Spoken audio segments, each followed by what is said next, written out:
రుణ బాధలు తొలగాలంటే ఏం చేయాలి అంటే కొంతమంది జీవితంలో చూడండి పాపం ఎంత కష్టపడినా సరే ఆర్థికంగా ఎదగలేకపోతారు. అలాగనే అప్పుల పాలు అయిపోయి అంటే దురవ్యసనాలు ఉండి అప్పుల పాలు అయితే అది మన కర్మ, ఆ వ్యసనం వదులుచుకోవాలి.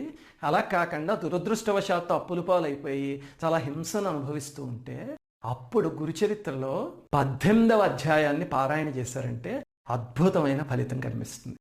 ఆ అధ్యాయాన్ని పారాయణ చేశాక మరి 108 సార్లు అనుసంధానించాల్సిన మంత్రం ఏమిటి అంటే అది ఇప్పుడు చెప్తా.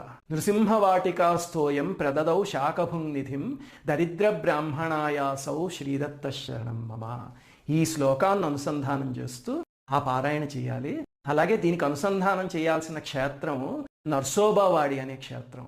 అది ఎక్కడుంది అంటే అది కూడా కొల్హాపూర్కి దగ్గరగే ఈ మీరజ్ దగ్గర జైసింగ్పూర్ అని ఒక ఊరు ఉంటుంది. ఆ జైసింగ్పూర్కి దగ్గరలో నర్సోబావాడి ఉంది. అక్కడికి వెళ్ళి ఆఖరణ మన కోరిక తీరాక అక్కడ సంగమంలో కూర్చుని ఆఖరి పారాయణ చేయాలన్నమాట.